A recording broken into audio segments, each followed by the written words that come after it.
வணக்கம் அட்வொகேட் நேயர்களே. மற்றும் ஒரு பொறுமைய நிகழ்ச்சியில் உங்களை சந்திப்பதில் மகிழ்ச்சி அடைகிறோம். இன்று நாங்கள் ஜனாதிபதி அனுரகுமார திசாநாயக்க 2025ஆம் ஆண்டின் வரவு செலவு திட்டத்தை சமர்ப்பித்ததன் பின் நாங்கள் சந்திக்கின்றோம். அது பற்றி பேசப் போகிறோம். அதில் உள்ள விடயங்கள், அதில் என்ன புதுமையான விடயங்கள் இருக்கின்றன, எதை அவர் மாற்றி இருக்கிறார், ஒரு சிஸ்டம் சேஞ்ச், அதாவது எல்லாவற்றையும் மாற்ற வேண்டும், இந்த இலங்கையிலே ஒரு புதுமையான முறையான திட்டங்களை கொண்டு வர வேண்டும் என்ற முறையில் அவர் தெரிவு செய்யப்பட்டவர். பல சர்ச்சைகளுக்கும் அவருக்கு பதிலளிக்க வேண்டியது என்றால், ஆரம்பத்தில் அவர் ஒரு இடதுசாரி கொள்ளையோடு வந்தவர், IMF தேவையில்லை என்று சொன்னவர். அப்படியெல்லாம் சொல்லிட்டு இப்போ இவர் வரவு செலவு திட்டத்தை சமர்ப்பித்திருக்கிறார். இந்த அடிப்படையில் நாங்கள் 2025ஆம் ஆண்டின் வரவு செலவு திட்டத்தை பற்றி விரிவாக கதைப்பதற்கு எங்களுடன் இன்று KPMG நிறுவனத்தின் இணைப்பணிப்பாளர் ரகுராம் ராமகிருஷ்ணன் அவர்கள் எங்களோடு இணைந்திருக்கிறார். வணக்கம் ரகுராம் அவர்களே. வணக்கம். வணக்கம் அனீஸ் அவர்களே. வணக்கம் அட்வொகேட் பொறுமையான் நேயர்கள் அவர்களுக்கு. ரகுராம், முதல்ல ஆரம்பத்தில் நான் சொன்னேன், இப்போ இவங்க இந்த அனுரகுமார் திசாநாயக்கண்ட கட்சி, இந்த தேசிய மக்கள் சக்தின்னு அந்த கட்சி NPP, இவங்க ஆட்சிக்கு வரணும்னு சொன்ன விஷயம் தான் 76 வருட சாபத்தை நாங்கள் மாற்றப் போகிறோம் என்ற அந்த அடிப்படையில் இங்கே வந்தாங்க. உண்மையாக இந்த வரவு செலவு திட்டத்தில் 76 வருஷம் இல்லாத எந்த புதுமையும் நீங்கள் காண்றீங்க? நிச்சயமாக இடதுசாரி அரசாங்கம் என்று கூறப்படுகின்ற இந்த NPP அரசாங்கத்தின் வரவு செலவு திட்டம் முதலாளித்துவ கொள்கைகளை ஆதரிக்கின்ற இந்த பிரைவேட் செக்டரால் ஏற்றுக்கொள்ளப்பட்டது என்பது அவற்றைய வரவு செலவு திட்டத்துக்கு கிடைத்த முதலாவது அக்னாலேஜ்மெண்ட். இரண்டாவது, புதுமையாக எண்ணத்தை கொண்டு வந்தார்கள் என்றால் புதுமையாக ஒன்றும் கொண்டரவில்லை என்பதுதான் இதில் உள்ள புதுமை.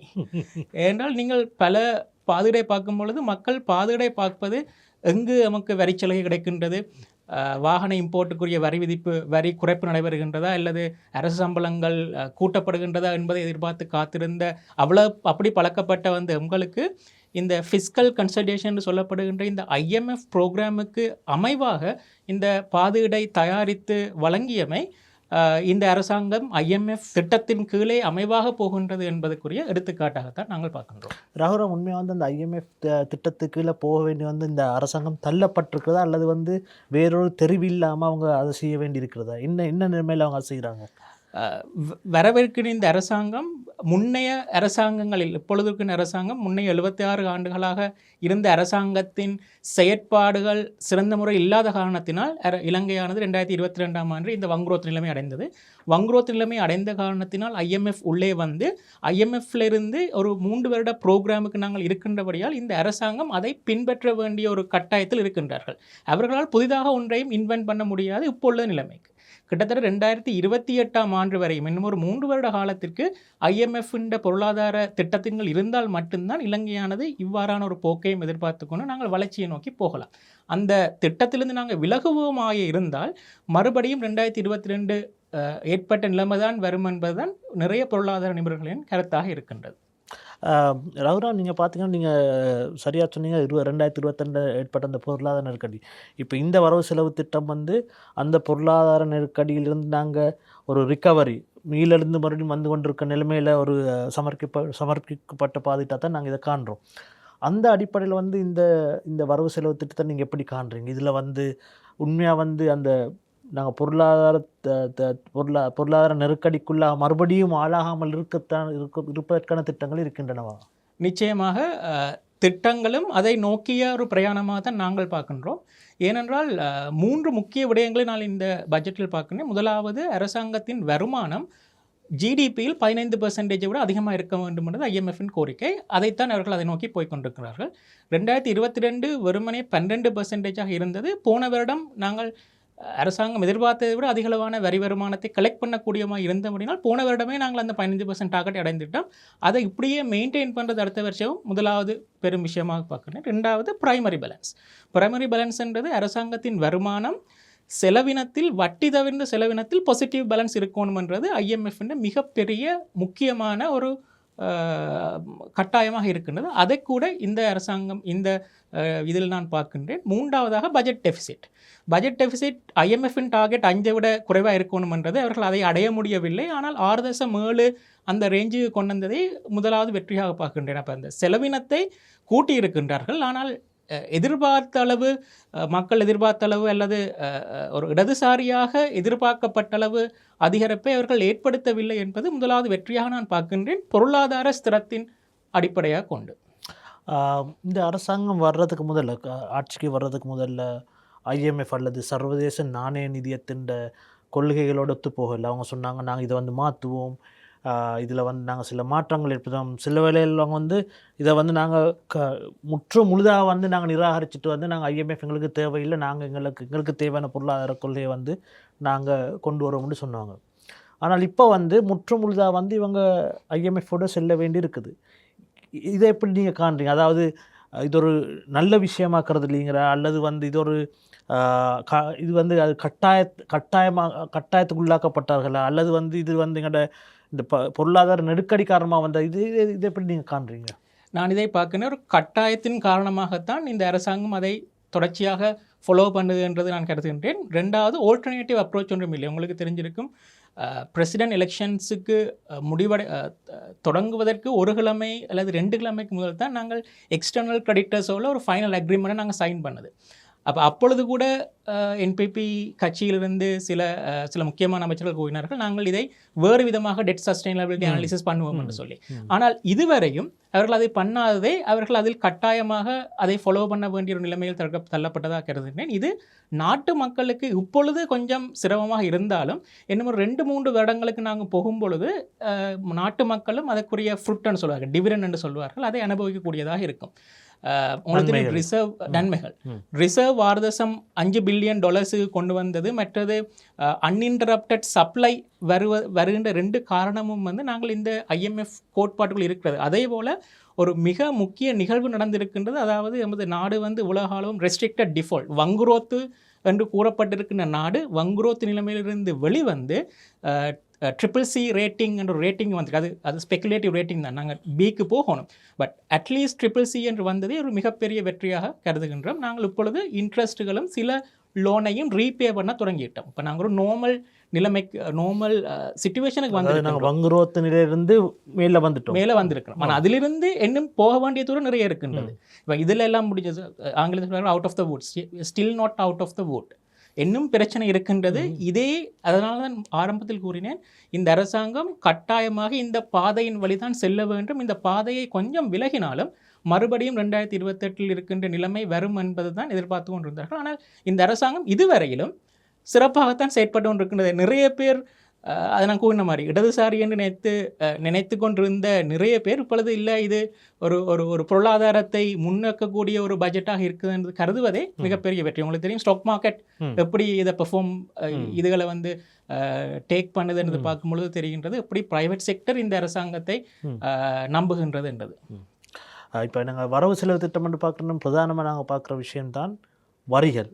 புதிதாக என்ன வரிகள் கொண்டு வரப்பட்டுள்ளது, அறிமுகப்படுத்தப்பட்டுள்ளது, அல்லது எந்த வரி அதிகரிக்கப்பட்டது அல்லது குறைக்கப்பட்டது, இது முக்கியமான ஒரு விஷயமாக நாங்கள் பார்க்குற விஷயம்.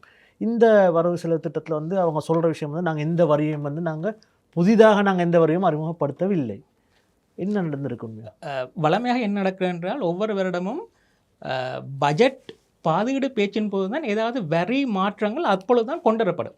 ஆனால் இந்த முறை நடக்குதுன்னா ஆல்ரெடி செப்டம்பர் மாதமும் டிசம்பர் மாதமும் வரி கொள்கைகளை அவர்கள் கொண்டு வந்தார்கள். உதாரணத்துக்கு பேயி டேக்ஸ் குறைப்பதாக இருக்கலாம், அல்லது வெட்டை கூட்டுவதாக இருக்கலாம். அது ஆல்ரெடி வந்தபடியால் இந்த முறை இம்ப்ளிமெண்டேஷன். பட் இதில் நான் பார்க்குற பாசிட்டிவான என்ன விஷயம் என்றால், இந்த பேஸை அதிகரிக்கணும்னு சொல்வார்கள். ஒரு நபரிடமிருந்தே திருப்பி நாங்கள் வரி வசூலித்து கொண்டு இருக்கல. ஸோ பேஸை இன்க்ரீஸ் பண்ணியிருக்கின்றார்கள். அது இலங்கை முழுவதும் பேசப்படுகின்ற ஒரு phase import vehicle import restriction எடுக்கப்பட்டது. அதன் மூலமாக கிட்டத்தட்ட 200 பில்லியன் ரூபாய் மொத்த வருமான இன்க்ரீஸ், 900 பில்லியன். அதில் 200 பில்லியன் இந்த வெஹிக்கிள் இம்போர்ட்ஸாக வரும் என்று அவர்கள் எதிர்பார்க்கின்றார்கள். அதே போல் பெட்டிங், கேமிங் என்று சொல்லி அந்த சூதாட்டம் மற்றது புகையிலை மதுபானத்துக்குரிய வரியை 40% 45% நீங்கள் கசினோக்கு என்டர் ஆகின்ற அந்த தொகை $50 $100 ஆகும். இதில் இன்னும் ஒரு மிக முக்கியமானது, இந்த வெளிநாட்டிலிருந்து இந்த டிஜிட்டல் சர்வீசஸ் செய்து கொண்டிருக்கின்ற கம்பெனிகளுக்கு உலக அளவும் வரி இல்லை. அதையும் அவர்கள் அந்த வரி சிஸ்டத்துக்குள் கொண்டு வந்திருக்கின்றார்கள். எனவே இவைதான் புதிதாக கொண்டு வந்தப்பட்ட வரி இல்லை, அந்த பேஸை இன்க்ரீஸ் இருக்கிற வரிகளில் அந்த பேஸை எப்படி இன்க்ரீஸ் பண்ணலாம்ன்றது. மற்றது இண்டிவிஜுவலுக்கு ஒரு சின்ன நெகட்டிவ் என்னென்னா அது கேபிட்டல் கெயின் டேக்ஸ்ன்னு சொல்லுவார்கள். உங்களுக்குரிய கெயினுக்குரிய டேக்ஸை 5%லேருந்து 10%ஆக இன்க்ரீஸ் பண்ணியிருக்கிறார்கள். அது மட்டும் தான் இண்டிவிஜுவல்ஸுக்கு ஒரு நெகட்டிவாக இருக்கிற ஒரு விஷயம். ஆனால் பேயி எனப்படுகின்ற தனிநபர்கள் செலுத்தும் வரியை குறைத்திருக்கின்றார்கள். அது ஆல்ரெடி டிசம்பரில் வந்தபடியாக இதில் பெரிதாக அவர்கள் சொல்லவில்லை. உங்களோட கொஷனுக்கு ஆன்சர் பண்ணுறது புதிதாக ஒரு வரியும் இல்லை, ஏற்கனவே டிசம்பரில் கொண்டு வந்தப்பட்ட அந்த திட்டத்தை எவ்வாறு பன்முகப்படுத்துவது என்பதும் புதிதாக அந்த டிஜிட்டல் சர்வீஸ் வழங்குபவர்களுக்குரிய வரிகளையும் பெட்டிங் அண்ட் கேமிங் லெவி இன்க்ரீஸையும் மட்டும்தான் பண்ணியிருக்கின்றார்கள். அதாவது முந்தி நாங்கள் இப்போ நாங்கள் ஒரு ஏற்றுமதி செய்கிற நேரம் முந்தி பொருள்களுக்கு மாத்திரம்தான் நாங்கள் ஒரு 30% வரி இருந்தேன்னு நினைக்கிறேன். இப்போ அந்த ஏற்றுமதி சேவைகள் ஏற்றுமதி செய்யறதுக்கு முந்தி வரி இருக்க இல்லை. இப்போ அதுவும் 15% வரைக்கும் வருகின்றது. அதான் அந்த இதை சொல்கிறீங்க நீங்கள். அந்த இது நான் ஐடி சர்வீஸோட இப்போ உதாரணத்துக்கு ஊபர் போன்ற நிறுவனங்கள் உலக அளவும் இலங்கையில் சர்வீஸ் வழங்கி கொண்டிருக்கின்றார்கள். அவர்கள் வெட் அண்ட் சிஸ்டத்துக்கு வரையில, இப்போ இவர்கள் வெட் அண்ட் சிஸ்டத்துக்கு அகப்படுகின்றார்கள். மற்றது அந்த டேக்ஸ் நீங்கள் சொல்வது இலங்கையில் இருக்கின்ற ஒரு அதில் இன்னும் ஒரு கன்ஃபியூஷன் இருக்குது. தனிநபர் வெளிநாட்டவர்களுக்கு வழங்கும் சேவைகளுக்கு டேக்ஸா இல்லது இலங்கையில் இருக்கின்ற நிறுவனங்கள் வெளிநாட்டவர்களுக்கு வழங்கும் டேக்ஸுகளுக்கு, வெளிநாட்டவர்களுக்கு வழங்கும் சேவைகளுக்குரிய டேக்ஸா என்பது இன்னும் அதில் ஒரு சின்ன ஒரு கிரே ஏரியான்னு இருக்குது. நெவர்தலெஸ் உலக அளவும் எக்ஸம் பண்ணப்பட்டிருந்த உதாரணத்துக்கு நீங்கள் பிபிஓ சர்வீஸ் ஒன்று செஞ்சு வந்த இலங்கையில் ஒரு அக்கௌண்டிங் ஃபேமோ சாஃப்ட்வேர் ஃபேமோ வெளிநாட்டில் இருந்து வருமானம் ஈட்டி கொண்டு வந்தால் உலக அளவும் அதுக்கு டேக்ஸ் இல்லை. இனி 15% டேக்ஸ் அறவிடப்படும் என்பது புதிதாக கொண்டு போன டிசம்பரை அவர்கள் அறிமுகப்படுத்தி விட்டார்கள். இந்த பட்ஜெட் அதை ரீகன்ஃபார்ம் பண்ணியிருக்கின்றது. ஒரு விடயம் அவர்கள் கிளியராக சொல்லியிருக்கிறார்கள், இந்த இம்ப்யூட்டட் ரெண்டல் டேக்ஸ் நிறைய பேர் எதிர்பார்த்து அது வரும் என்று சொல்லி, ஆனால் இந்த முறையும் அவர்கள் அதை செயற்படுத்தவில்லை. IMF one of the requirement. போன முறை IMF அவங்களே சொன்னாங்க இது 2025 வரும்னு அவங்களே சொன்னாங்க. அவர்கள் சொன்னார்கள், எதிர்பார்க்கப்பட்டது மிகவும் ஆழமாக. ஆனால் அது இந்த முறை அவர்கள் இந்த பட்ஜெட் பாதிட்டில் அதை பற்றி ஒன்றும் கூறவில்லை. சைலண்ட் என்றபடியாக நாங்கள் எதிர்பார்க்கணும். இம்போர்ட்டட் ரெண்டல் டேக்ஸை அவர்கள் முற்றுமுழுதாக நிராகரித்திருக்கிறார்கள் என்று தான் நாங்கள் பார்க்கின்றோம்.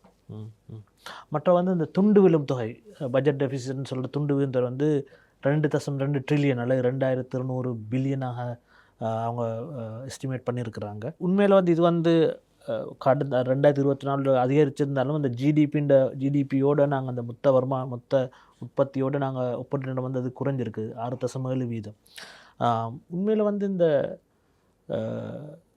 துண்டு விழும் தொகையை குறைக்கிறதான IMF ஒரு பிரதான நோக்கம், பிரதான வேண்டுகோளாகவும் இருக்குது.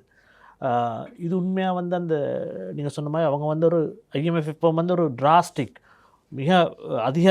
மிக குறுகிய காலத்தில் இவங்க செய்யணும்னு எதிர்பார்த்தாங்க. ஆனால் உண்மையாக அதுக்கு எங்களால் இதுவரைக்கும் அப்படி செய்ய முடியாமல் இருக்குது. இந்த வரவு செலவு திட்டத்தை எப்படி காண்றீங்க?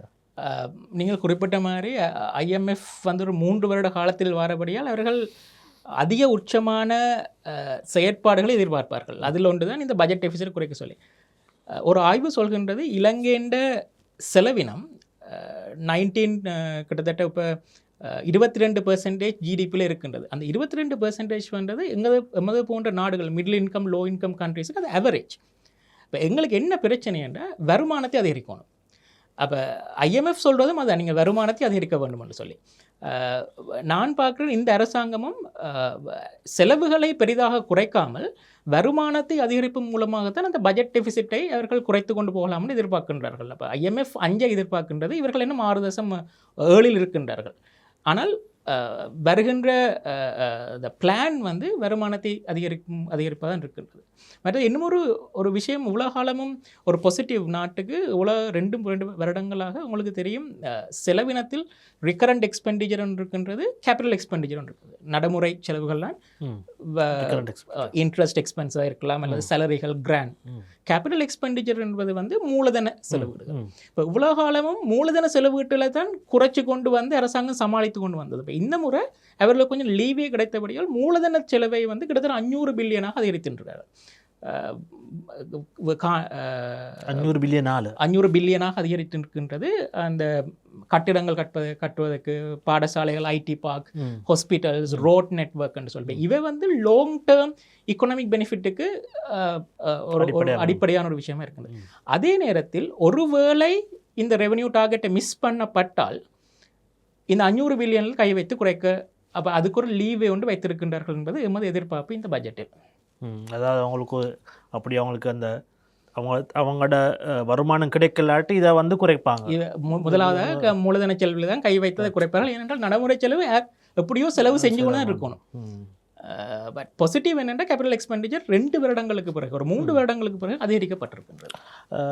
ரகுராம், நீங்கள் சொன்னீங்க இவங்க வந்து அந்த சர்வதேச நாணய நிதியத்தின் அந்த பாதையில் அவங்க போட்ட திட்டத்தின் பாதையில் தான் போகிறோண்டு.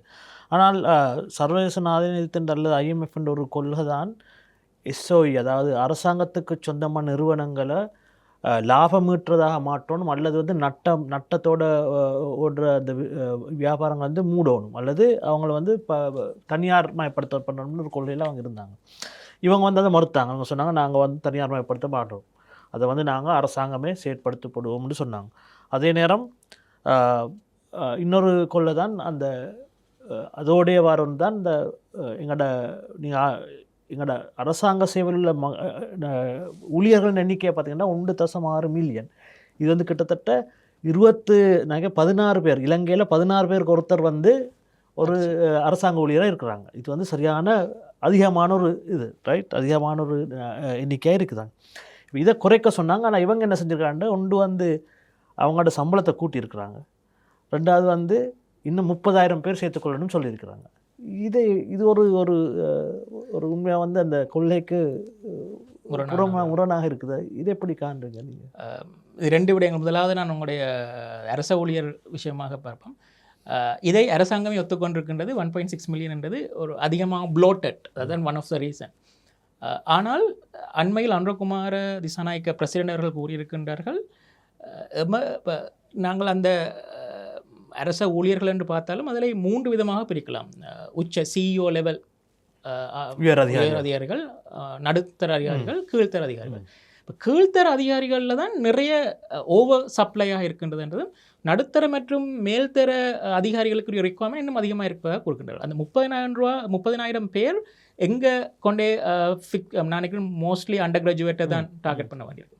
இதில் அரசாங்கம் இருக்கிறபடியாக அவர்கள் அதை பேலன்ஸ் பண்ணி கொண்டு போகணும். வேண்டாம் அந்த அரசாங்கம் இது வந்து அப்படி அவர்களால் எடுத்துக்கொள்ள முடியாட்டி அது பொலிட்டிக்கல் இஷ்யூவாகவும் வர்றதுக்கான சான்ஸ் இருப்பதால் அவர்கள் அதையும் கடத்தில் கொண்டிருக்கலாம். ஆனால் நெவர்தலெஸ் 1.6 மில்லியன் கூட அது அரசாங்கம் விளங்கி கொண்டிருக்கின்றது. அடிக்கடி அந்த ரிஃபார்மை பற்றி கதைச்சு கொண்டிருக்கின்றார்கள். அந்த ரிஃபார்ம் நடந்தால் மட்டும்தான் இப்போ நாங்கள் ஒரே நாளில் இந்த 1.6 மில்லியன் ஆக்களை வீட்டுக்கு போங்கோண்டு அடி 30% குறைக்கலாம். அப்போ அது மெட்ட மாதிரி எப்படி பார்க்குறேன்னா அது இந்த எஃபிஷியன்சியை கூட்டுறது.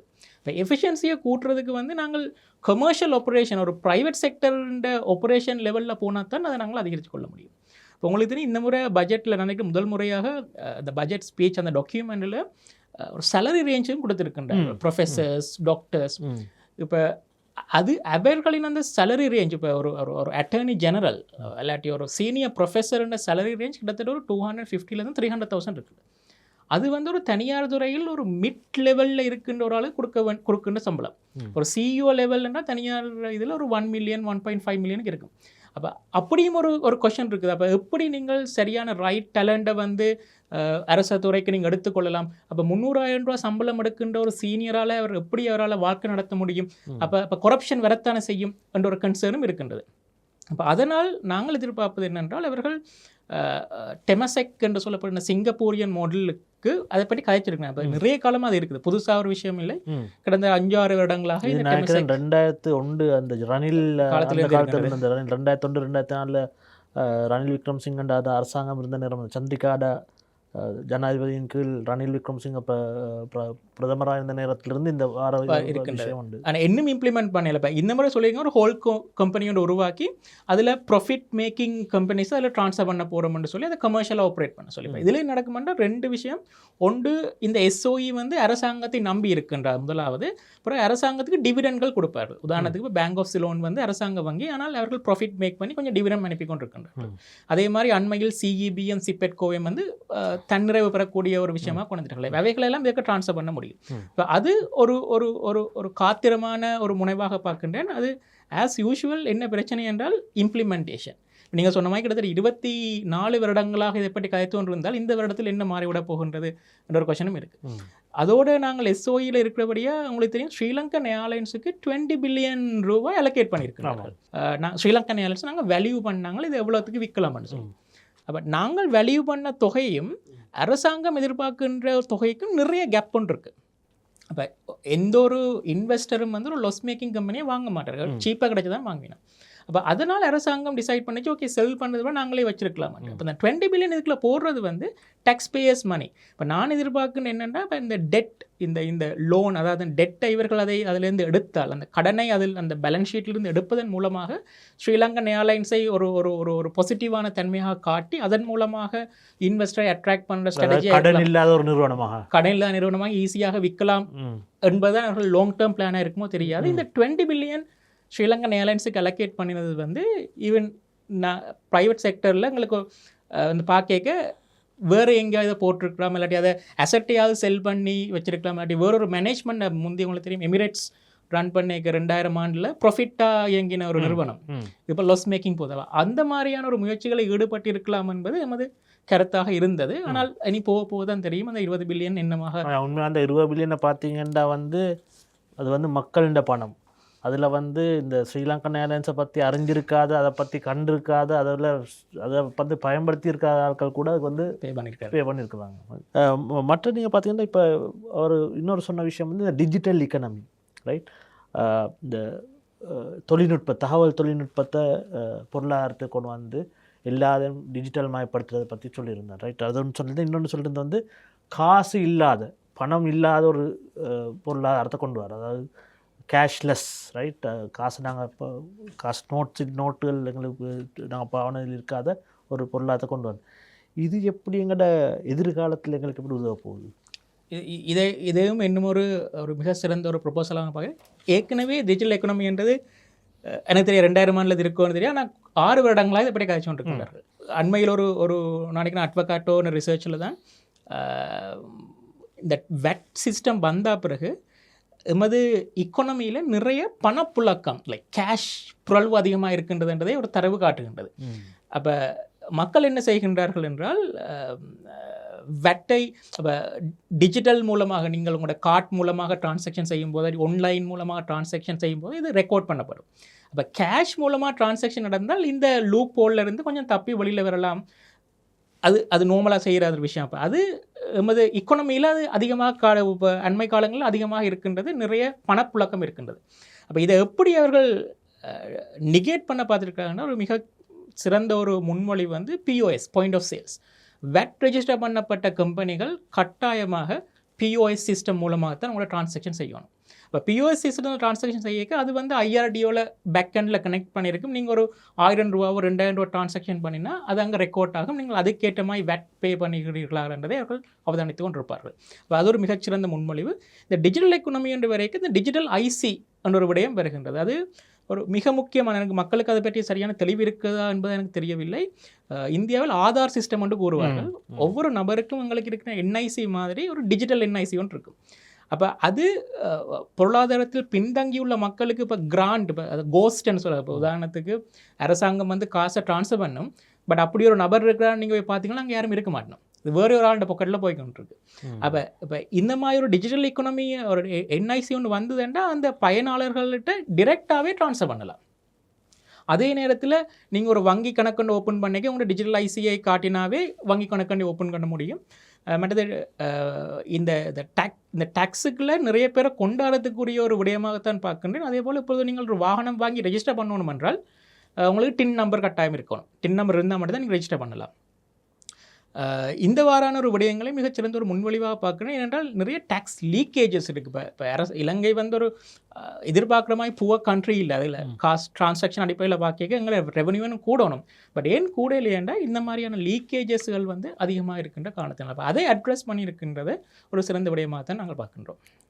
நீங்கள் சொல்கிறீங்க டிஜிட்டல் மயப்படுத்தலால் எங்களுக்கு வந்து இந்த விஷயங்கள், அதாவது வரி செலுத்தாமல் இருக்கிறது, வரி அந்த வரி வலைக்குள்ளே வராமல் இருக்கிற எல்லாம் வந்து எங்களுக்கு எடுத்துக்கொள்ளக்கூடியதாக இருக்கும். மற்றொரு விஷயம் வந்து இந்த அரசாங்கம் வந்து சொன்ன விஷயம் வந்து இந்த எஸ்எம்இ சிறு கைத்தொழில்கள் மற்றது அந்த SME small and medium enterprises, அதாவது பாரிய அளவில் இயங்காத அந்த சிறு குடிசை தொழில், குடிசை கைத்தொழில், மற்றது வந்து கிராமிய அளவில், மற்றது ஊர்களில் இயங்குகிற அந்த கைத்தொழில்களுக்கு முன்னுரிமை கொடுக்கணும். அது எந்த அளவுக்கு இவங்க இந்த வரவு செலவு திட்டத்தில் கொடுத்துருக்குறாங்க? இது ஒவ்வொரு எஸ்எம்இ வந்து ஒரு எக்கனாமியின் ஒரு பேக் போன். கிட்டத்தட்ட 60% எக்கனாமிக் ஆக்டிவிட்டீஸை வந்து எஸ்எம்இ தான் கொண்டு வருகின்றது. இப்போ ஒவ்வொரு வருடமும் அவர்கள் நெக்லெக்ட் பண்ணப்பட்டு கொண்டிருக்கிறார்கள் என்பது நிதர்சனமான உண்மை. இப்போ இதில் புதுசாக ஒன்றும் வரவில்லை. ஆனால் ஒரு விடயத்தை நான் அதை காத்திரமான விடயமாக பார்க்கின்றேன். நீங்கள் பார்த்திருப்பீர்கள், அரசாங்கம் ஒரு டெவலப்மெண்ட் பேங்க் என்று சொல்லி ஒன்று முன்மொழிந்திருக்கின்றது. இப்போ அபிவிருத்தி வங்கி. டெவலப்மெண்ட் பேங்க் எப்படி கமர்ஷியல் வங்கிகளிலிருந்து மாறுபடுது என்றால், கமர்ஷியல் வங்கி வந்து மக்களிடமிருந்து பண வைப்பை எடுத்து அதன் மூலமாகத்தான் அவர்கள் லெண்ட் பண்ணுவார்கள். அப்போ 100 ரூபாய் வைப்பு என்றால் அவர்கள் 80-90 தான் லெண்ட் பண்ணலாம், கூட லெண்ட் பண்ணலாம். இப்போ அபிவிருத்தி வங்கியில் வந்து அரசாங்கம் பணத்தை கொடுக்கும், டிபாசிட் இல்லாமையே அது சிறு கைத்தொழில் முதலீட்டாளர்களுக்குரிய லெண்ட் பண்ணலாம். அப்போ அந்த ரிஸ்க் ஃபேக்டர் என்னென்னா இவர்கள் திருப்பி பே பண்ண மாட்டார்கள். அப்போ அந்த கொலட்ரல் என்னென்னா நீங்கள் செய்கின்ற உற்பத்திகளை வந்து அரசாங்கத்தின் மூலமாக இல்லாட்டி அரசாங்க சிஸ்டம் மூலமாக ரவுட் பண்ணப்பட்டு அதன் மூலமாக திரும்பர்கள் பெறணும் என்று நான் இந்த எஸ்எம்இ சம்பந்தமாக இருக்கின்ற ஒரு காத்திரமான ஒரு விடயமாக நான் பார்ப்பது வந்து இந்த அபிவிருத்தி வங்கி. அதே போல் நான் எமது central bank governor doctor Nandalal அவர்கள் சொன்ன விஷயத்துக்கு வருகின்றேன். இப்போ அவர் ஒரு கொஷனுக்கு அவர்கிட்ட ஆன்சர் இப்படி தான் இருந்தது, நீங்கள் ஏன் இன்ட்ரெஸ்ட் ரேட்டெல்லாம் குறைக்கிறீங்களே, நாங்கள் ஹை இன்ட்ரெஸ்ட் பே பண்ண அவர் சொன்னார், நான் ஓவரால் எக்கனாமியை நான் ஸ்டெபிலைஸ் பண்ணினோம்டா நீங்கள் அதுக்குரிய டிவிடெண்ட் நீங்களும் தான் அனுபவிக்கலன்ட்டு. இப்போ இது வந்து இன்ட்ரெஸ்ட் 30% இருக்கேங்க, நாங்கள் இன்றைக்கு 9% இன்ட்ரெஸ்ட்டில் காய்ச்சி கொண்டிருக்கிறோம். அப்போ இதே நான் எஸ்எம்இகளுக்கு ஒரு மிகப்பெரிய ஒரு வரப்பிரசாதமாக தான் பார்க்கின்றேன். ஓவரால் எக்கனாமி இம்ப்ரூவ் ஆகிக்க அவர்களின் பொருளாதாரமும் அவர்கள் பிஸ்னஸ் செய்யக்கூடிய தன்மையும் அதிகரிக்கும் என்பதுதான் எனது கருத்தாக இருக்கின்றது. உங்களோட ஸ்பெசிஃபிக் கொஷனுக்கு இந்த அபிவிருத்தி வங்கியை எஸ்எம்இக்கு சாதகமான ஒரு விடயமாக பார்க்கின்றேன். அடுத்த விஷயத்த நீங்கள் சொன்ன அந்த எங்களோட வட்டி வீதம் குறைஞ்சிருக்கு, மற்றும் வந்து பணவீக்கம் இன்ட்ரெஸ்ட் ரேட்டுன்னு சொல்லுறது இப்போ வந்து மறையில் போய்கொண்டிருக்கு, அதாவது டிஃப்ளேஷன் நாங்கள் சொல்கிறோம், ரைட், மறை பணவீக்கம்னு சொல்கிறோம், ரைட். இது வந்து அதாவது பணவீக்கத்தை வந்து நாங்கள் ஒரு மத்திய வங்கி வந்து 5% அதுதான் அவங்களோட டார்கெட், ரைட், 5% இருக்கணும். அதே மாதிரி வட்டி வீதத்தை வந்து அவங்க வந்து குறைச்சிருக்கணும்னு எதிர்பார்க்குறாங்க, ரைட். இது ரெண்டுக்குமான ஒரு அந்த கொள்கையை தான் மத்திய வங்கி தண்ட பண கொள்கையில், மானிட்டரி பாலிசியில் அவங்க செஞ்சு கொண்டு போகிறாங்க. அதோட வந்து இந்த கொள்கைகள், இந்த வரவு செலவு திட்டன்ற கொள்கைகள் அதோட போகுதா? நிச்சயமாக. இப்போ உலகளம் 2 ரேட்டாக இருந்தது, இப்போ 1 ரேட்டாக வந்திருக்கு. நான் அதை பற்றி பெருசாக போகவில்லை. இப்போ மத்திய வங்கியின் ரெஜிமை சொல்கிறது இன்ஃப்ளேஷன் டார்கெட்டிங் உண்டு, அதாவது பணவீக்கம் டார்கெட்டிங். பணவீக்கம் நீங்கள் சொன்ன மாதிரி 4 தொடக்கம் 6 தான் அந்த ரேஞ்ச். 6ஐ தாண்டும் பொழுது எங்களுக்கு தெரியணும், லைக் அங்கே 3 அந்த 7ஐ தாண்டேக்கு எங்களுக்கு தெரியும் அடுத்த மீட்டிங்கில் வந்து இன்ட்ரெஸ்ட் ரேட் கூட போகுதுன்னு சொல்லி. அப்போ அவர்கள் வந்து தனியாருக்கோ எல்லாருக்கும் அது ஈஸியாக பண்ணுறதுக்குரிய ஒரு விஷயமா இருக்கிறது. தொடர்ச்சியாக மரப்பெருமானத்தில் இருப்பபடியால் இன்ட்ரெஸ்ட் ரேட்டில் பெரிதாக மாற்றம் வராது, if at all interest rate குறையும் என்பதுதான் எதிர்கூறப்பட்டுள்ளது. ஆனால் நீங்கள் சொன்ன 2.2 ட்ரில்லியன் அந்த பட்ஜெட்டில் தொண்டு விழும் தொகையை அரசாங்கம், இப்போ தொண்டு விழும் தொகை என்றால் என்ன, அது ஒரு நான் கேஷ் ஐட்டம் இல்லை, யாருக்கோ நாங்கள் கொடுக்க வேண்டிய காசுங்களுக்கு காசு தேவை. எங்கேருந்து வரும்? இவ்வளவு காலமும் நாங்கள் கிரைசிஸுக்கு போக முதல் வெளிநாட்டிலேருந்து பொரோ பண்ணினோம், அதால தான் நாங்கள் இந்த கிரைசிஸில் இருக்கலாம். இப்போ வெளிநாட்டில் போய் பொரோ பண்ணல, எங்களோட ரேட்டிங் இன்னும் பிக்கு வரையில. அப்போ என்ன, லோக்கலாக நாங்கள் பொரோ பண்ணணும், மணி பிரிண்ட் பண்ணல. பழைய அரசாங்கம் செஞ்சு மணி பிரிண்ட் பண்ணி இந்த 2.2 பில்லியன் எடுத்து கொண்டு போனபடியே இன்ஃப்ளேஷன் அப்படி கூறினது. இப்போ மணி பிரிண்ட்டும் பண்ணல, அது வெளியாலையும் பொரோ பண்ணிலாட்டி அவர்கள் உள்நாட்டு வங்கிகள்கிட்ட இருந்தோ இல்லாட்டி திரைசேரிகளிடம் தான் வாங்க போகிறாங்க. அப்போ உள்நாட்டில் வங்கிகளுக்கு தனியாரும் இப்போ இன்ட்ரெஸ்ட் ரேட் குறைஞ்சிருக்கபடியால், இம்போர்ட் ஓப்பன் பண்ணப்பட்டிருக்கபடியால், கொஞ்சம் எக்கனாமி இம்ப்ரூவ் பண்ணபடியாக நிறைய பண டிமாண்ட் இருக்கும். நான் இப்போ கிரெடிட் டிபெண்ட் பண்ணேன், 9% 10%ன்றது நல்ல ஒரு கிரெடிட் ரேட். அப்போ நான் கடனுக்கு போகிறதுக்கு நிற்பேன். அப்போ நானும் தனியாரும் போய் கடனுக்கு நிற்க, அரசாங்கம் கடனுக்கு வரைக்கும் என்ன நடக்கும், இன்ட்ரெஸ்ட் ரேட்டில் கூடுவதற்கான ஒரு சின்ன சந்தர்ப்பம் இருக்கின்றது 2.2 ட்ரில்லியன். ஆனால் அது இன்னும் ஒரு விதமாக பார்த்தால் அரசாங்கம் வங்கிகளிடமிருந்து borrow பண்ணாமல் சென்ட்ரல் பேங்கை சொல்லும் டிபெஞ்சர் பொண்ட் இஷ்யூஸ் எல்லாம் டீபிள் இஷ்யூக்கு போங்கன்னு சொல்லி. அப்போ பொண்டும் டீபிள் இஷ்யூக்கும் போய்க்கும் டீபிள் இஷ்யூ தான் குறுங்கால இன்ட்ரெஸ்ட் ரேட்டை தீர்மானிக்கிறது. இப்போ அதில் ஒரு சின்ன ஒரு ப்ரெஷர் இருக்குமென்று தான் எந்த பர்சனல் கருத்தாக இருக்கின்றது. நிறைய பேர் எதிர்பார்க்கின்றார்கள் அது ஒரு 7-6 வரும் என்று. நான் நினைக்கின்றேன் அது 9, 9.5, 10 ரேஞ்சுக்குள்ள தான் இந்த வருடம் ஃபுல்லாக இருக்கும் என்று. ஏனென்றால் அரசாங்கம் இந்த 2.2 ட்ரில்லியனை எப்படியாவது அதை அவர்கள் உள்ளக மூலத்தான் அதை நிவர்த்தி செய்து கொள்ள வேண்டும். அதனால் இன்ட்ரெஸ்ட் ரேட்டோடு பார்க்க இந்த 2.2 ட்ரில்லியன் இன்ட்ரெஸ்ட் ரேட் இந்த ரேஞ்சில் மெயின்டைன் ஆகும் என்பதுக்காகத்தான் இருக்கின்றது எமது கணிப்பின்படி. ரகுராம், நிறைய ஆட்கள் வந்து நிறைய நிபுணர்கள் வந்து இதை வந்து ஒரு பாசிட்டிவ் பட்ஜெட், ஒரு நல்ல ஒரு வரவு செலவு திட்டமாக தான் காண்றாங்க. ஆனால் இப்போ இதில் பார்த்தீங்கன்னா ஒரு இடத்துல, அதாவது இவங்க வந்து நிறைய செலவுகளை பற்றி அவங்க புதிய திட்டங்கள் வந்து சொல்லியிருக்கிறாங்க. புதிய திட்டங்கள் நான் நினைக்கிற மாதிரிக்கு 225 பில்லியன் ரூபாய் பெறுமதியான புதிய திட்டங்கள் கொண்டு வந்திருக்காங்க. இதில் வந்து அரச ஊழியர்களுக்கான சம்பள அதிகரிப்பு, ஸ்ரீலங்கன் ஏர்லைன்ஸுக்கான பணம் கொடுக்குறதெல்லாம் நிறைய அப்படி புதிய திட்டங்கள் கொண்டு வந்தாங்க. அதெல்லாம் மொத்தமாக சேர்த்திங்கன்னா 225 பில்லியன் ரூபாய் வரும். ஆனால் இவங்களோட அதுக்கான இங்கிருந்து காசு அவங்க வரவு எங்கிருந்து வருதுன்னா இவங்க அது ஒரு தெளிவாக சொல்ல இல்லை. ஒரு இடத்துல சொல்கிறாங்க இது வந்து பெரும்பாலும் வந்து இது வந்து இந்த முறை நாங்கள் வாகன இறக்குமதி அனுமதிச்சிருக்கோம், அதில் வர வரியால் தான் நாங்கள் இது வந்து வருபண்டு. இந்த மாதிரி இந்த இடத்துல அவதானங்கள் இருக்குது. இந்த வரவு செலவு திட்டங்களில் அவதானங்கள், ரிஸ்க் என்னது? நிறைய பேர் இது வளமையாக சொல்லுகின்ற விஷயம், எவ்வளவுதான் சிறந்த ஒரு பட்ஜெட்டை நினைக்கிறேன் சில திங்க் டேங்குகள் வந்து குறிப்பிட்ட பட்ஜெட் ப்ரொப்போசலையும் அவர்கள் எவ்வாறு அதை அச்சீவ் பண்ணியிருக்கிறாங்க ட்ராக் பண்ணி கொண்டு வார்கள். கடந்த காலங்களில் 40-50% விஷயங்கள்லாம் இம்ப்ளிமெண்ட் பண்ணப்பட்டிருக்கு. இப்போ இம்ப்ளிமெண்டேஷன் ஒரு மிகப்பெரிய ரிஸ்க் நீங்கள் கூறின மாதிரி. அதுலேயும் கிட்டத்தட்ட 200 பில்லியன் ரூபாய் அளவுக்கு வெஹிக்கிள் இம்போர்ட்டை இது நம்பி இருப்பது என்பது வந்து நிறைய பேருக்கு அது ஒரு இதை அடையக்கூடிய டார்கெட்டாக இருக்குமான்னு தான் இருக்கும். ஏனென்றால் இப்போ உங்களுக்கு தெரியும் 300% டேக்ஸ் வெஹிக்கிளுக்கு. இப்போ பென்டப் டிமாண்ட், இப்போ 6 வருடம் வெஹிக்கிள் வாங்காத ஒரு ஹை இன்கம் ஏர்னர்ஸ் வந்து வாங்குவேன். நம்ம ஒரு 500 வெஹிக்கிள், ஒரு 1000 வெஹிக்கிள் வந்ததில்லை. பட் எங்களோட பீக் டைமில் கிட்டத்தட்ட நாங்கள் 50,000 வெஹிக்கிள் இறக்கியிருக்கிறோம். அப்புறம் 1000 வெஹிக்கிள், 2000 வெஹிக்கிள் வந்து இந்த 200 பில்லியனை கொண்டருமான்றது ஒரு மிகப்பெரிய ஒரு ரிஸ்க் ஃபேக்டராக தான் இருக்கின்றது. அதே போல் இம்போர்ட் இப்போ ஓப்பன் பண்ணபடியே இம்போர்ட் ரிலேட்டடாக ஒரு 175 பில்லியன் அதிகமாக இம்போர்ட் ரிலேட்டடான டேக்ஸையும் எதிர்பார்த்துருக்கின்றார்கள். மற்றது இந்த நான் சொன்ன மாதிரி கேமிங், பெட்டிங் லெவி, அதுகள் மற்றது capital gain tax, digital services மூலமாக கிட்டத்தட்ட 900 பில்லியன், கிட்டத்தட்ட 700 பில்லியன் வந்து இவ்வாறான அதிகரிப்பு எதிர்பார்த்திருக்கின்றார்கள். இது எவ்வளோ தூரம் சாத்தியம் என்பது ஒரு மிகப்பெரிய கொஷனாக தான் இருக்கிறது. நாங்கள் தனியார் பாயிண்ட் ஆஃப் வியூலேருந்து நாங்கள் அதை பார்த்துட்டு இருக்கோம். ஆனால் உண்டு economy growth 5% எதிர்பார்க்கின்றார். இப்போ இந்த economic growthன்றது ஒரு டினோமினேட்டர். இப்போ economic growth grow பண்ணேக்க ஆக்டிவிட்டீஸ் க்ரோ ஆக நேச்சுரலாக ஒரு growth ஒன்று இருக்கும். இப்போ உலகாலம் வெட் உதாரணத்துக்கு 500 பில்லியன் என்றால் 5% எக்கனாமிக் க்ரோ ஆக அதில் அந்த 500 பில்லியன் ஒரு 550-600 வாரத்துக்குரிய சந்தர்ப்பம் இருக்குது. ஓவராலாக க்ரோ ஆகும் என்று. அப்போ அதன் மூலமாக நேச்சுரல் க்ரோத் மூலமாக ஒரு தொகையும், மற்றது இந்த வெஹிக்கிள் இம்போர்ட் மாதிரி ஒரு துறையும் பெறும்.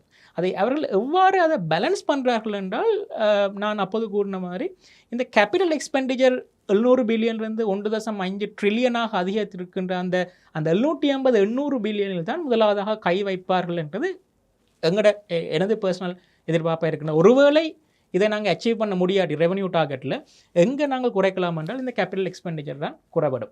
அது நாட்டுக்கு நல்லதில்லை. ஆனால் அதை குறைக்காமல் ஒன்றும் செய்யலை. ஏன்டா நாங்கள் IMFக்குள்ளே இருக்கிறபடியா. ஸோ நீங்கள் கூறின மாதிரி 100% இம்ப்ளிமெண்டேஷன் வந்து ஒரு மிகப்பெரிய கொஷன் மார்க்காக இருக்கின்றது. நீங்கள் அந்த கேபிட்டல் இன்வெஸ்ட்மெண்ட் பற்றி சொன்னதெல்லாம் கேட்குறேன்னு உண்மையாக வந்து இந்த முறை அவங்க சொல்கிறாங்க கல்விக்கும் மற்ற சுகாதாரத்துக்கும் வந்து அவங்களோட ஒதுக்கீடு வந்து கூட்டியிருக்கிறாங்க, கணிசமான அளவு கூட்டிருக்கிறாங்க. இது உண்மையாக? மற்றது இது எந்த அளவுக்கு எங்களுக்கு எதிர்காலத்தில் வந்து எங்களுக்கு உதவியாக இருக்கும்? கடந்த காலங்களுடன் பார்க்க அப்சல்யூட் நம்பர் கூடவாக இருக்கலாம், எனக்கு பெர்சன்டேஜ் ஆஃப் ஜிடிபி என்னால் சொல்ல தெரியவில்லை. ஆனால் நிறைய கேபிட்டல் எக்ஸ்பெண்டிச்சர்ஸ் வந்து கூடவாக இருக்கின்றது. உதாரணமாக புதிதாக கல்வி நிறுவனங்கள், உங்களுக்கு ஐடி பார்க் உருவாக்குவதாக இருக்கலாம், ஐடி மற்றது லைப்ரரிஸை டெவலப் பண்ணுறதாக இருக்கலாம். இவை வந்து கல்விக்குள் போகின்றபடியால் ஒரு பாசிட்டிவான விடயமாக இருக்கின்றது. மற்றது ஹெல்த் கேருக்கும் நிறைய விஷயங்கள், ஹெல்த் கேருக்குரிய டேக்ஸஸை குறைச்சிருக்கின்றார்கள். அதாவது pharmaceutical items, packing material, pharmaceutical use பண்ணுற ஐட்டம்ஸ் எல்லாம் குறைச்சிருக்கின்றார்கள். இப்போ இது வந்து லாங் ரன்னில் ஒரு பாசிட்டிவாக இருக்கும். ஏன்னா வாட்டவர் என்னன்னா ஒரு சோஷியல் இக்கனாமின்றது தான் இலங்கையின் அடையாளம். இந்த கல்வியும் இந்த சுகாதாரமும் வந்து அரசாங்கம் தான் பார்த்துக்கலாம். அப்போ இது ஒரு பாசிட்டிவாக தான் நான் எதிர்பார்க்கின்றேன். அவர்கள் குறிப்பிட்ட அந்த கமிட்மெண்ட்டை தொடர்ச்சியாக இதை நோக்கி கொடுத்து கொண்டிருப்பார்கள். மற்றது மகாபோல இன்க்ரீஸ் 2500 இன்க்ரீஸ் பண்ணியிருக்கின்றார்கள் என்பதும் அந்த கல்விக்குள்ள போக போகின்றது. பட் அந்த 2500 இன்க்ரீஸ் இப்போ உள்ள பணவீக்கத்தோடு இல்லாட்டி இந்த கிரைசிஸுக்கு பிறகு எவ்வளோ காணுமென்றதெல்லாம் கொஷனபிள். பட் அட்லீஸ்ட் அவர்கள் அந்த சோஷியல் எக்கனாமியை நோக்கியும் கொஞ்சம் கவனம் செலுத்தியிருக்கிறார்கள் என்றது தான் இதில் பார்க்கக்கூடியதாக இருக்கின்றது. மற்றொரு விஷயம் வந்து அந்த ஜனாதிபதி வந்து நான் முன்பிருந்த வரவு செலவு திட்டங்களை விட ஒரு புதுமையாக காண்ற விஷயந்தான் அவர் வந்து ஒரு ஒரு ஸ்பெசிஃபிக்காக சொல்கிறாரு. நாங்கள் வந்து யாழ்ப்பாணம் நூலகத்துக்கு நாங்கள் இது செய்ய போகிறோம், ரைட்? அதால் அந்த கம்ப்யூட்டர் அந்த இது இன்ஸ்டால் பண்ணுற விஷயம் சொல்கிறாரு. மற்றது வந்து முல்லைத்தீவில் இந்த பாலம் கட்டுறதுக்கு 1000 பில்லியன் அவங்க இதாக்கிருக்கோம், அப்படி நிறைய திட்டங்கள் சொல்கிறாங்க. இது வந்து முந்தி வந்து நீங்கள் பார்த்தீங்கன்னா வடக்கின் வசந்தம் மற்ற கிழக்கில் அப்படி ஒரு இன்ஃப்ராஸ்ட்ரக்சர் உட்கட்டமைப்பு செஞ்சாங்களே தவிர வந்து அந்த ஸ்பெசிஃபிக்காக இந்த இடத்துல இப்படி செய்யணும்னு வந்து முந்தி வந்து நடக்க இல்லை. இதை நீங்கள் எப்படி பார்க்குறீங்க, இந்த வடக்கு கிழக்க டார்கெட் பண்ணி செய்கிற விஷயங்கள்?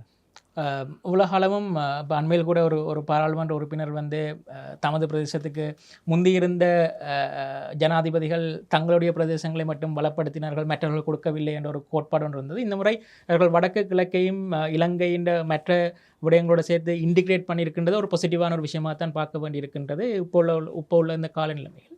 மற்றது நீங்கள் குறிப்பிட்ட மாதிரி வெறுமனே இன்ஃப்ராஸ்ட்ரக்சர் என்று சொல்லி போகாமல் அவர்கள் இந்த ஐடி பார்க் ஒன்றை உருவாக்கணும் என்று சொல்கிறது. இப்போ உங்களுக்கு தெரியும், யாழ்ப்பாணத்தில் நிறைய தன்னார்வ நிறுவனங்கள் வந்து நிறைய இந்த ஆக்டிவிட்டீஸ் அப்படி ப்ரோக்ராம் வெளிநாட்டில் இருக்கிற டயஸ்போரா இலங்கையிலிருந்து புலம்பெயர்ந்த மக்கள் நிறைய பேர் இன்வெஸ்ட் பண்ணி அங்கே நிறைய முதலீடுகள் வந்து கொண்டிருக்கின்றது.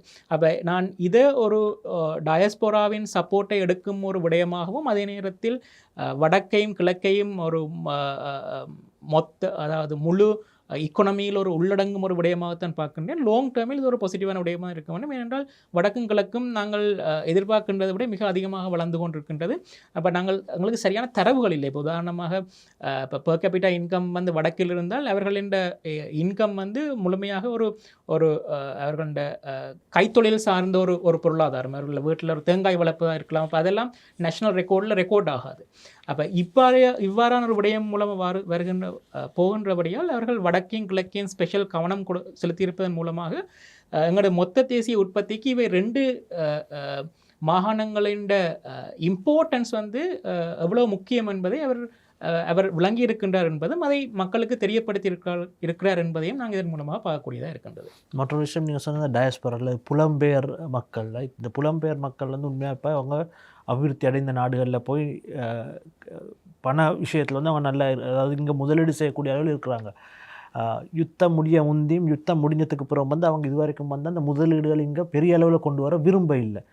இப்போ இந்த வரவு செலவு திட்டத்தை வந்து நீங்கள் எப்படி பார்க்குறீங்க? அவங்க வந்து அவங்களோட இந்த வரவு செலவு திட்ட கொள்ளையில் வந்து அந்த முதலீடுகளை இங்கே உள்ளுக்கு கொண்டு வர்றதுக்கான ஒரு காரணமாக அமையலாமா? இப்படி பார்க்குறீங்க நீங்கள் அதை? மோர் தேன் டயஸ்போரா என்பதை நாங்கள் இதில் FDI ஃபாரின் டைரக்ட் இன்வெஸ்ட்மெண்ட்டையும் கனெக்ட் பண்ணுவோம். நான் இருக்கிற நிறுவனம் வந்து நிறைய முதலீட்டாளர்களோட கதைச்சு கொண்டிருக்க விஷயம் என்னுடைய ஒரு மிகப்பெரிய குற்றச்சாட்டு அவர்கள் அரசாங்கத்தின் மீது வைப்பது, ஒவ்வொரு 5 வருடத்துக்கு ஒரு முறை டேக்ஸ் சிஸ்டம் மாறுகின்றது, அரசாங்கம் மாறுகின்றது, பாலிசிஸ் மாறுகின்றது.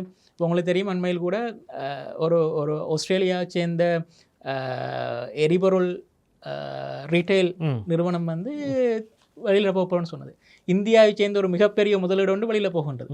அப்போ இதை அப்ரூவ் பண்ணினதும் ஒரு அரசாங்கம் தான். அவர்கள் ஒரு தனியாரிடம் போய் அப்ரூவ் பண்ணல. இப்போ அரசாங்கம் மாறிக்கு இது மாறிக்கொண்டிருப்பது ஒரு என்ன பாலிசியாக இருந்தாலும் ஒரு கன்சிஸ்டன்சி என்றதை எதிர்பார்க்கின்றார்கள். அப்போ இதில் இந்த அரசாங்கம், அதாவது NPP அரசாங்கம் வந்து வந்தது இந்த கரப்ஷன் ஃப்ரீ, டிரான்ஸ்பேரன்சி என்ற அந்த அந்த விடயங்களில் வந்தபடியால் FDI ஃபாரினர்ஸுக்கு இந்த அரசாங்கத்தின் மேலே ஒரு நம்பிக்கை இருக்கலாம். ஆனால் இது இவர்களின் முதல் தடவை. இப்பொழுது முதலாவதாக பட்ஜெட்டை சமர்ப்பித்திருக்கின்றார்கள். இப்போ நான் என்னை பொறுத்த வரைக்கும் அது வெயிட் அண்ட் சி அப்ரோச்சாகத்தான் இருக்கும். இலங்கையில் இப்போ டார்கெட்டை பார்த்தீங்கன்னா $2 பில்லியன் நாங்கள் FDI கொண்டு வரோம்னா டார்கெட் இருக்குது. என்ன பர்சனலாக கேட்டிங்கன்னா 2 பில்லியன் தொட முடியாது. 1 பில்லியனை தாண்டுவது மிக பெரும் சிரமமாக இருக்கும்.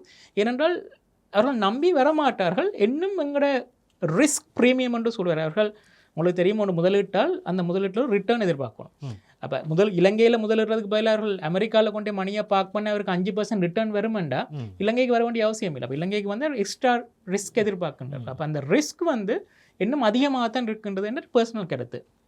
கிரெடிட் ரேட்டிங் இன்னும் CCCயில் இருக்கின்றது, அது பிபிக்கு வரணும். அப்போ வெயிட் அண்ட் சி அப்ரோச்சாகத்தான் இருக்கும். ஆனால் right direction, first step towards right direction என்று தான் பார்க்கின்றேன் இந்த என்பிபி அரசாங்கத்தின் வரவு செலவு திட்டம். அவர்கள் டிரான்ஸ்பேரன்சியை மிக அதிகமாக கவனத்தில் கொண்டிருக்கின்றார்கள்.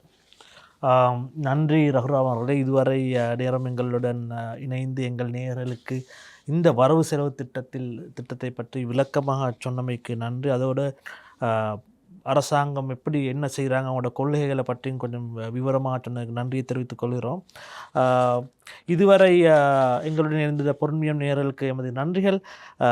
இது போன்ற பொருளாதாரம் மற்றும் வரவு செலவு திட்டங்கள் பற்றின வேறு ஏதாவது கேள்வி இருந்தால் எங்களுள் தொடர்பு கொள்ளுங்கள், எங்களை அணுகுங்கள். எங்களது சமூக வலைத்தளங்கள் மற்றும் யூடியூப், ட்விட்டர், இன்ஸ்டாகிராம் போன்றவற்றை அணுகி அதில் உங்களுக்கு ஏதாவது தேவை இருந்தால் அதை கேட்டுக்கொள்ளலாம். மற்றொரு பொருண்மையில் நிகழ்ச்சியில் கலந்து சிறப்பிக்கும் வரை வணக்கம் கூறி விடைபெறுகிறேன். நன்றி.